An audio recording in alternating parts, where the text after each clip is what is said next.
हम यहाँ पर एक बड़ी संस्था चलाते हैं, जैन मिलन नगर प्रमुख शाखा दमोह के नाम से।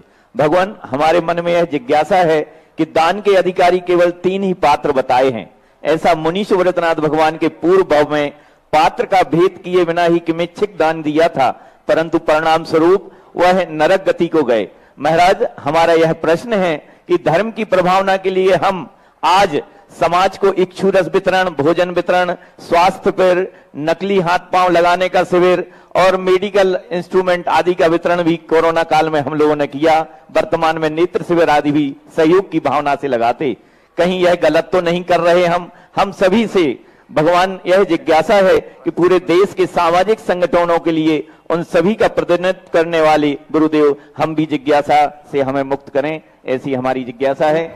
जो प्रसंग आपने प्रस्तुत किया मुनीश व्रतनाथ भगवान के पूर्व का, उस प्रसंग में वहाँ पर जो घटना घटी है वो दान के रूप में घटी है।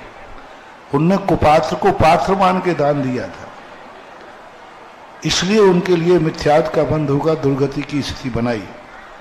वहाँ ये प्रसंग आप लोग जो कर रहे हैं वो कुपात्र को पात्र नहीं मान रहे, करुणा दान से कर रहे हैं, करुणा बुद्धि से कर रहे हैं। उसको मुनिराज मान के नहीं कर रहे हैं, उसको भगवान मान के नहीं कर रहे, करुणा बुद्धि से।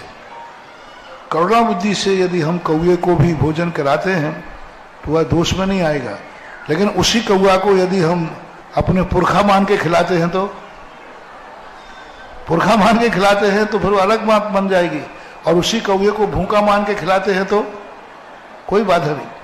गाय को हम देवता मान के खिलाते हैं तो अलग चीज हो जाएगी, और गाय को एक हम गाय सामान्य रूप से मानते हैं। तो आप लोग जो कार्य कर रहे हैं ये करुणा भाव से कर रहे हैं। पूज्य आचार्य महाराज ने जो आप लोगों को उपदेश में कहा, और ये कार्य के लिए सबसे पहले आचार्य ने दिव्यांगों के लगाने के लिए वहाँ अमरकंटक में ब्रह्मचारियों को नियुक्त किया था, और ब्रह्मचारी लोग दिव्यांगों को बना के देते थे। तो ये करुणा दान में आएगा, करुणा दया भाव से करते हैं। धर्म बुद्धि से करने पर दुर्गति होती है, करुणा भाव से करने पर नहीं। ऐसा उस प्रसंग को और इस प्रसंग को जोड़ लेना चाहिए।